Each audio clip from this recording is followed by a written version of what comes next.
I chose the smaller thing, James. I chose what I could see, what I could count, what I could explain to my mother. And I knew, even then, even on the day I told you about Emeka, I knew what I was putting down. She said, I chose the smaller thing, James. I chose what I could see instead of what I could feel, and I have known that for 50 years. He looked at her for a long time. Then he said something back, something so quiet, so devastating, so completely without bitterness, that she started to cry. Not because he was angry, because he wasn't. Stay with this story. Because by the time it ends, you will understand what it truly costs to love someone without condition, for 50 years, and never once ask them to know it. The room was amber. One lamp, beside the bed, low-watt, old-fashioned, threw a single circle of warmth that did not reach the corners. The rest of the room breathed in shadow. Outside the tall windows, the estate's ground lights cast a faint glow through the glass, and the silhouettes of bougainvillea leaves were pressed against the dark pane, like hands. On the bed, propped against the headboard in a wine-red silk wrapper, sat a woman named Ifeoma. She was 70 years old, she was dying, and she was finally saying the thing she had carried for 50 years. In the chair pulled close to the bed, leaning forward, elbows on his knees, his large body angled toward her, sat a man named James Okafor. He was 71 years old. He was wealthy beyond what anyone from his childhood could have imagined. And he had been waiting for this moment since he was 23 years old. Without telling a single soul he was waiting, she spoke, he listened. And what happened in that room, what she confessed, what he said back, and what passed between them in the silence after, is the kind of thing that does not have a category. To understand it, you have to go back, all the way back, to an afternoon in 1973 that neither of them would ever fully stop living in. If you are new here, welcome. Subscribe now so you never miss a story like this. James Okafor was 71 years old, and he was sitting on the veranda of his estate in Enugu the way he did every morning, with a cup of tea he never finished and a view he had spent 30 years earning. The bougainvillea along the east wall was in full bloom, violent pink and white, shameless, aggressively beautiful, the way only things that do not know they are being watched can be. The grounds below were immaculate. The house behind him was the kind of house that made people go quiet when they saw it for the first time. James had built all of it, and none of it was the point. He heard the car before he saw it. The slow crunch of tires on the paved driveway, unhurried, the way people drive when they are not sure they should have come. He did not stand up. He set his cup down. He watched the black car come to a stop at the foot of the steps, and he watched the door open. And he watched Ifeoma step out into the morning light for the first time in 11 years. She was thinner than he remembered. That was the first thing he noticed, and he filed it away without letting it show on his face. She stood beside the car and looked up at the estate. Slowly, the way you look at something you have been imagining for a long time and are now reconciling with the real thing. Her wrapper was deep emerald green and gold. Her hair was full silver at the temples. She was 70 years old, and she was still, to James Okafor, the most specific person he had ever known. He watched her climb the steps. She stopped 2 steps below him, so that they were exactly eye level. They looked at each other for a long moment. Neither moved to close the distance. The space between them, 2 feet, held 50 years. You came, James said, not a question. It landed somewhere between relief and the quiet satisfaction of a man whose faith in something was not misplaced. Ifeoma held his gaze. I came, she said. 2 words that had taken 50 years to arrive at. Something in her face was very slightly open. Not relief. Not yet. More like the moment after you have done something irreversible and the air changes around you. James nodded once. Come inside, he said. She did not move immediately. She looked at the house one more time, one last look, as if she was deciding something. Then she walked past him. James's housekeeper, Mrs. Z, had already prepared the room. James had called ahead 2 days before Ifeoma arrived, and Mrs. Is, who had worked for James for 19 years and had learned to read the things he didn't say, had prepared the room without asking a single question. It faced east, tall windows, morning light in wide golden bars across the ivory linen, fresh flowers on the dresser, not arranged formally, just placed there. The way you put flowers when you want a room to feel like somewhere a person could breathe. Ifeoma stood in the doorway and looked at the room for a long moment.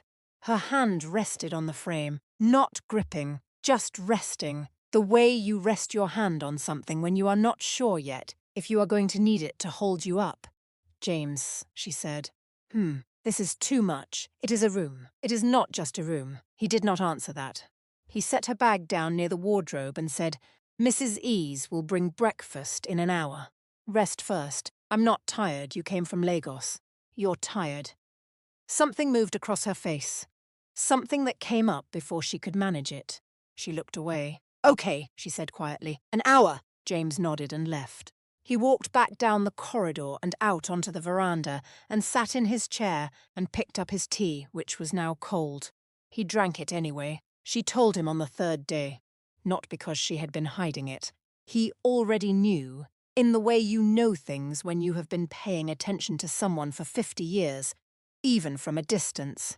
Her daughter Adieze had called him 6 weeks ago. A brief call, formal, slightly awkward. The call of a child who is not sure what her mother's history means or how much of it is her business. "My mother is ill. She mentioned your name. I don't know what she would want me to say beyond that." James had thanked the girl. He had not told Ifeoma that her daughter had called. He was waiting. On the third morning, they were sitting at the breakfast table. A round table on the covered side veranda, overlooking the garden, with too much food on it because Mrs.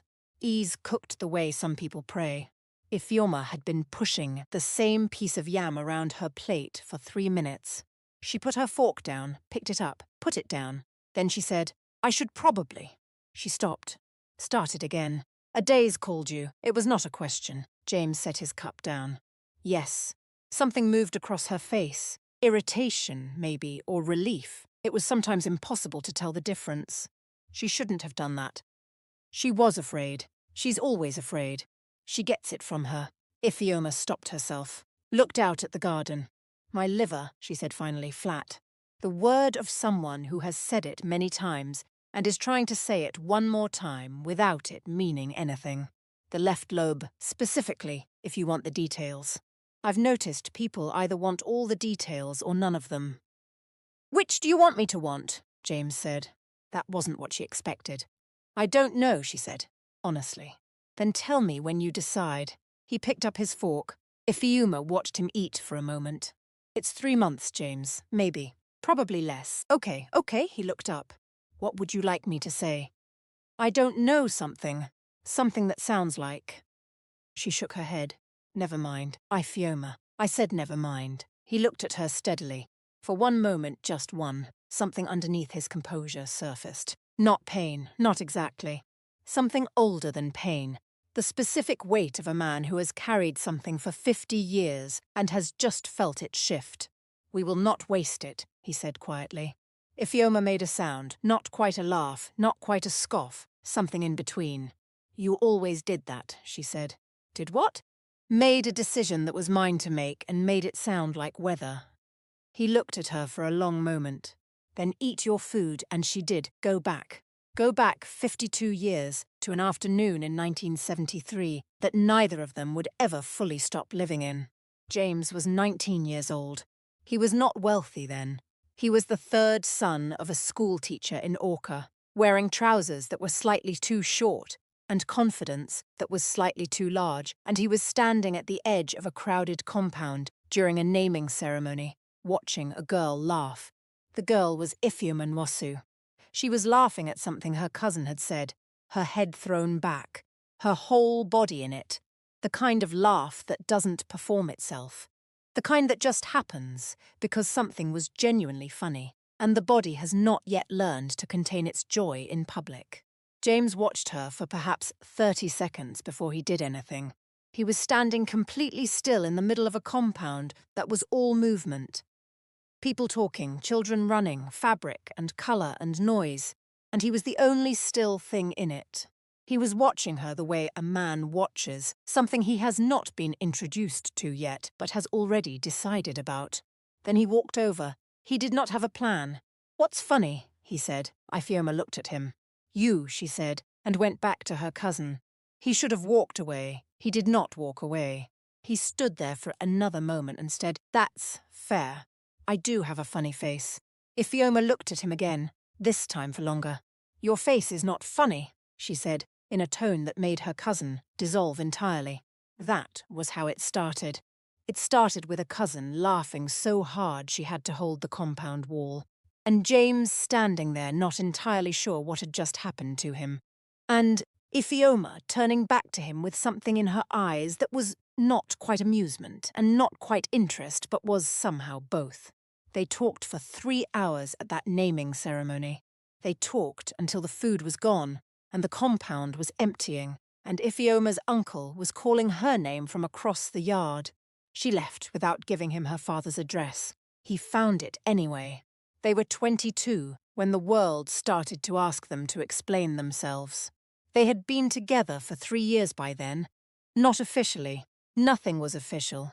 But together in the way that two people who have found each other can be together before life starts requiring declarations. James was working 3 jobs, none of them enough, all of them serious. Because James had always been serious, had always moved through the world like a man with a plan that hadn't fully revealed itself yet. Ifeoma was the only person who saw both things at once, the ambition and the uncertainty underneath it. She had told him once, lying on her back in the courtyard of her aunt's compound, staring at the sky, "You are going to be somebody, James. I am already somebody. I mean the kind that other people can see." He had turned to look at her. "Is that the kind you want?" She had not answered right away. That pause, that small, almost imperceptible hesitation, was something James would think about for the next 50 years. By 1978, Ifeoma's family had begun to talk. Not about James specifically, about the idea of him. About the fact that she was 24 and unmarried, and that the young man she was spending her time with was promising. Yes, but promising is not arrived, and hardworking is not there yet. And her father's colleague had a son. Established already, government job, family with land. The conversation started small. Then they became the weather. Everywhere. Unavoidable. The thing you were always dressing for, even when you didn't want to go outside. James knew. He knew because she had started going quiet in the middle of sentences. He knew because she had started looking at him with something she was trying not to show. Something that was part apology and part grief and part a question she hadn't found the courage to ask yet. He just didn't know yet what she was going to decide. The day she told him, they were standing outside the market in Arca. She had come to find him. He had a stall selling electrical components, building something from the ground up, one small transaction at a time. She came in the afternoon when she knew he would be closing. He saw her face and he said, "Let me close up." He took his time. He locked the stall. He counted what needed counting. He folded what needed folding, and then he walked with her to a quiet stretch of road nearby, and he stopped and turned to face her. "Say it," he said. Ifeoma's jaw tightened. "My father." "Say the whole thing, Ifeoma." A long pause. "There is someone. His name is Emeka." "He is." She stopped, started again. "He has already spoken to my father." The silence lasted the length of a long breath. "And you," James said. "James, what did you say?" She looked away. "I haven't said anything yet. But you know what you're going to say." It wasn't a question. She didn't answer it like one.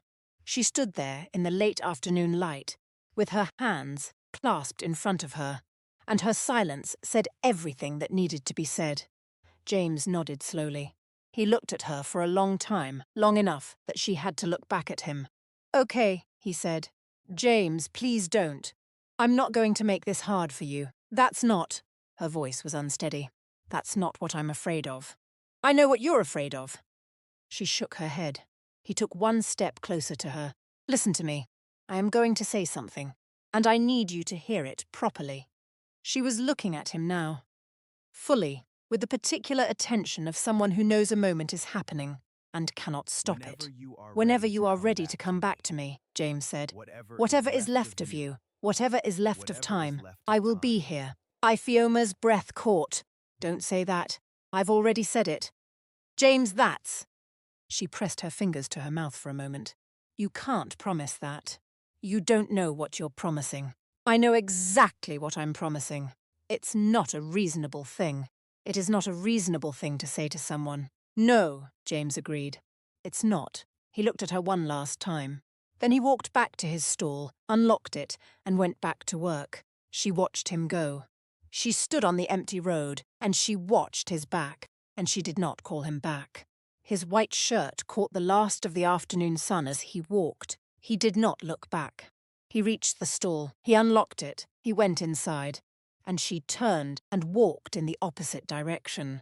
The road between them was long and empty, and it would stay that way for 50 years. Consider who James became in the years after Ifeoma left. He did not become bitter. This is important. He did not become the kind of man who nurses a wound because it gives him something to hold. He married at 30. A woman named Ngozi, small and certain and clever. A woman who laughed at things that were actually funny, and who loved James with the particular love of someone who has chosen a person they fully understand. It was a real marriage, this matters. James loved his wife. Not the way he had loved Ifeoma. Nothing was the way he had loved Ifeoma. But genuinely, with care and constancy, and the particular tenderness of a man who does not take things for granted. They had 2 children. A son who would one day run the business. A daughter who became a doctor in Abuja. Ngozi died at 63. A stroke. Sudden. The kind that doesn't give you time to say the particular things you meant to say. James had grieved her properly. He had taken 8 months and done almost nothing but sit with it. Then he had stood up, because he was James Okafor, and he had gone back to work. There was one moment. He was 46. Ngozi was alive. His business was at a significant point of growth. When he had seen Ifeoma at a burial, a mutual family connection.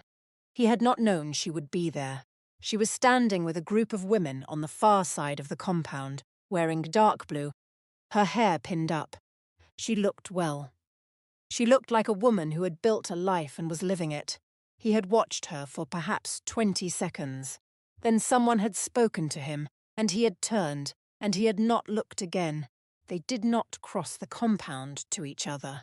Later, driving home in a car that cost more than his father had made in 5 years, James had been very quiet. Ngozi, who was in the passenger seat, had looked at him once and said nothing. She had put her hand on his arm for a moment. Then she had taken it away. Ngozi was a woman who understood the things that were not hers to ask about. It was one of the things he had loved most about her. He stopped at a red traffic light. The car was silent, no radio, no city noise, just the specific silence of a man in an expensive car being very quiet on purpose. His eyes closed for exactly 2 seconds. Then the light turned green. He drove. There is something you should know about James's oldest friend, a man named Chidi, who had known James since secondary school and who had been present, at various distances, for most of the important things. Chidi knew about Ifeoma. Not everything. James had never told anyone everything but enough. Once, when James was 55, they were sitting at a bar in Port Harcourt after a long business trip, and Chidi had leaned forward with the particular courage that 2 glasses of palm wine provides. "You are still holding that thing," he said. "What thing?" "You know what thing, James." A pause. "It is not hurting anyone," James said. "That is not the same as it not costing you anything." James picked up his glass, took a drink, set it down. "I had a full life, Chidi. I had a wife I loved. I have children who are good people. I built something that will outlast me." A long pause. "It doesn't cost me anything." Chidi stared at him for a long time. The stare of a man who disagrees but loves the person he disagrees with. The ceiling fan turned above them. "You are the most stubborn man I have ever known in my life," Chidi said. "Thank you," said James. That was not a compliment. "I know," James said, and finished his drink. Back in the present, 5 weeks had passed since Ifeoma arrived. The days had found their shape. Breakfast on the veranda, always too much food, Always the birds, always James with his unfinished tea, mornings for walking, reading, whatever Ifeoma needed. Afternoons sometimes together, sometimes apart. James still worked, still took calls, still managed the quiet machinery of a business empire with the same unhurried efficiency that had built it. Ifeoma found she liked watching him work. She would sit in the corner of his study sometimes, with a book she was only half reading, while he was on a call or reviewing something, and there was something almost restful about it. Watching James Okafor be competent was one of the more peaceful things available to her. One afternoon, she said, not looking up from her book, "Did you ever think about what would have happened if I had stayed?" James looked up from his papers. "Every day for about 12 years, he said. Then less, then occasionally, then only when something reminded me. What reminded you? A beat. I saw you once. At a burial you were across the compound, dark blue. You looked well. Ifeoma was very still. You didn't say anything. You were with your husband. James, and I was with my wife." The room was quiet. The afternoon light continued being what it was. "Was it hard?" she said finally. "When you saw me," he looked at her. "Yes," he said. "Just that." She nodded slowly. The nod of someone who has received something they needed but aren't sure they deserved. "You were always very infuriating," she said. I know. "You always said so." "I meant it every time. I know." The wardrobe had appeared in the second week. Ifeoma noticed it when she came back from her morning walk. The wardrobe in her room was open and it was full. Coral ankara, cobalt blue, forest green with gold thread. 2 silk wrappers, one wine-coloured, one the pale yellow of early morning. A blouse she would not have bought for herself, but that was, she noticed immediately, exactly right. She stood in front of it for a long moment. When James came to the doorway, she did not turn around. "Why?" she said. "Because you are here now, James. They will fit. I asked Eday's your size." She turned at that. "You asked my daughter your size."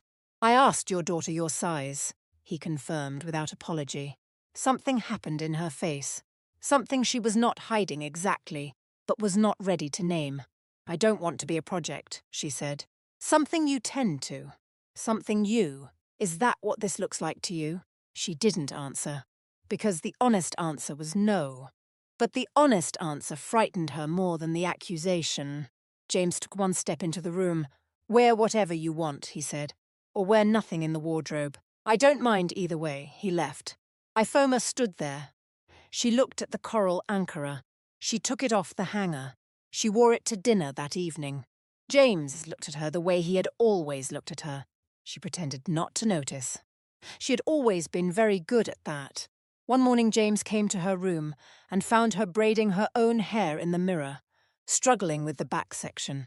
He crossed the room and sat down behind her on the edge of the bed without being asked and took over. Ifeoma went very still. "You know how to braid," she said after a moment. "My daughter," he said simply. He worked slowly. She watched him in the mirror.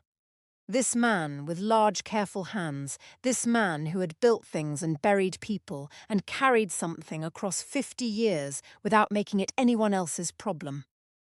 And she watched him do something small and ordinary with complete attention. She looked away before she started crying. He pretended not to notice. He was very good at that. "You should have had daughters, plural," she said. "I know," he said. And he left before she had to hold her face together any longer. She sat alone at the mirror. Her hand came up slowly and touched one of the braided sections, feeling the work of his hands. Her fingers traced it once, then her hand dropped back to her lap. She looked at her own eyes in the glass, took one breath, deep, visible, and looked away. He told her the story on a Tuesday afternoon, in what was, though neither of them was counting, the beginning of the 3rd month. She was in the window chair, the book closed in her lap. He was sitting across from her, leaning forward, elbows on his knees. He had been saving this story for weeks, keeping it the way you keep something you want to give, at exactly the right time. "I want to tell you something that happened when I was 43, he said. Ifeoma looked up. "Something good or something bad? Something funny?" She raised an eyebrow. "You have funny stories." "I have one. I have one." It was about a business meeting in Lagos that had gone catastrophically, absurdly wrong. A misunderstanding about a contract, a translator who had been misrepresenting both sides for 20 minutes before anyone noticed, James standing in a boardroom in his best suit, realizing that the other party thought they were discussing something entirely different from what he had come to discuss. He told it well. He had never told it to anyone before. He had saved it for her. Ifeoma laughed, a real laugh, her whole body in it, her head thrown back. It was the laugh from the naming ceremony in 1973, 52 years later, in the body of a 70-year-old woman who was dying. It arrived exactly the same. James watched her laugh, and he did not look like a man watching something that was ending. He looked like a man who had been given something. The specific face of someone who saved one story for 52 years, and finally gave it to the right person, and watched it land exactly as he hoped. If this story is moving you, share it. Subscribe so you never miss a story like this. The night she spoke. The real speaking. The kind she had been building toward since the day she arrived. Came in the 9th week. It was late. James had come to check on her and found her awake, sitting up in bed, the lamp on. She looked at him with an expression he had not seen on her face before. "Sit down," she said. He sat. She looked at her hands for a moment. Her fingers worked against each other, slowly, the way you count things. Then she said, "I want to tell you what it was like, being me after." He waited. "I married Emeka," she said. "You know that. You know the broad shape of it. But you don't know what it was like inside." She paused. "It was fine. It was a fine marriage. He was a good man. He was not," another pause. "He was not you. But I did not let myself think about that too often." She looked up. "There was a year, I think I was 38, where I almost called you. I had found a number, a business contact who knew you. I had it on a piece of paper, and I kept it in a drawer in the kitchen, the one with the batteries and the string and the things you don't know where else to put." She almost smiled. "Didn't. And I kept it there for 4 months." James held very still. His hands on his knees pressed slightly flatter. "What stopped you?" he said. "I was afraid. Not of you. I was afraid of what it would mean if I called. What it would mean that I wanted to. Because I had children, James. I had a life that I had made. And I could not look at it and decide it was the wrong life. I could not afford to." "So you burned it," James said. It was not a question. Ifeoma stared at him. "A daze told you. No, I guessed. You always burned things you couldn't decide about." Something in her face broke open, not dramatically, not a crumble, more like a seam giving way, a very old seam. "I chose the smaller thing, James," she said. Her voice was steady. She had decided to say this clearly. "I chose what I could see, what I could count, what I could explain to my mother." Her voice dropped, and I knew, even then. Even on the day I told you about Emeka, I knew what I was putting down. She stopped, tried again. I knew what I was choosing to not have. She was crying now, quietly, without drama. Her eyes filling and spilling, her voice thinning at the edges. "I'm sorry. I am telling you because I need you to know that I know. Not because it changes anything. I know it doesn't change anything. I just needed you to know that I knew." James looked at her. He did not move immediately. He sat with what she had said the way you sit with something valuable. Carefully, aware of its weight. Then he leaned forward, elbows on knees, closer to her now. "You were 24 years old," he said. "Don't, let me finish. A beat. You were 24 years old, and your family was breathing down your neck, and I was selling electrical parts from a market stall, and you made the choice that made the most sense to a 24-year-old woman in that particular life. That's not an excuse." "I didn't say it was an excuse. I said it was a reason. There's a difference." He paused. "I'm not going to tell you it didn't hurt. It hurt. For a long time. There was a period where I was very busy. I made sure I was very busy, quietly. You understand what I mean?" Ifeoma nodded. She understood exactly what he meant. "But I need you to hear this," he said, "because I think you have been carrying something you don't need to carry." He looked directly at her. "I did not keep that promise, because I was waiting to punish you with it. I kept it because," a pause, the truest thing he would say, "because you were Ifeoma, and I decided, when I was 23 years old, that wherever you ended up, whatever was left of you, at the end of everything, that person was still someone I wanted to know. That decision was mine. You didn't take anything from me, I gave it. Ifeoma stared at him. How do you? She shook her head. How are you like this? Barely above a whisper. James was quiet for a long pause. Then, I had a lot of time to decide who I wanted to be about it. He reached over, took her hand. His large, dark hand closing over hers in her lap. Her hand in his looked like something being kept safe. He did not speak again. She did not speak again. The lamp burned low. The shadows held them. And the thing that had lived between them for 50 years, unnamed, untouched, carried in the dark for half a century, settled, quietly, completely into stillness. The third month arrived the way all endings arrive, not as an announcement, but as a texture. The conversations became shorter, not because they had run out of things to say, but because they had said the things that needed saying, and what was left between them was something beyond language. The particular piece of two people who fully understand each other and no longer need to prove it. Ifeoma slept more. On the days she was awake and present, she talked about her children, warmly, with the uncomplicated love of a mother who has no more pretending to do. She asked James once about his son Emmanuel. He is like you, she said. Serious. He is more serious than me. Is that possible, unfortunately? She smiled at that. Her smiles were smaller now. Conserved, the way you conserve things when they cost more than they used to. James sat with her every afternoon. He held her hand. He read aloud sometimes. Not scripture, not philosophy, just stories, because she had always loved a story told well, and this had not changed. He did not perform peace. He simply had it. The way a man who has spent 50 years learning to carry something, and has finally set it down, has peace. Ifeoma died on a Thursday morning. The light was coming through the east windows the way it always did, gold, unhurried, falling across the bedclothes in long warm bars. James had been there since before dawn. Because he knew, with the knowledge that does not come from medicine but from attention, from 50 years of paying attention to one particular person across distance and time, that it was close. He stepped away briefly, just for a moment to get water, and she went while he was gone. He came back. She was still. The room was still. The light was still doing what it does. He sat beside her. He took her hand anyway, because the promise was never about the moment. It was about all the moments before it. He sat there for a long time. Then he got up and did what came next. The days after were the business of loss. Adiz came. Emmanuel came. There were calls and arrangements, and the quiet machinery of an ending that the world requires you to process formally. People came to the estate. Friends, associates, the wide network of people who constitute a wealthy man's public life. They said, he was so kind to take her in at the end. An old family friend. What a generous man. They did not know what they were looking at. None of them knew what they were looking at.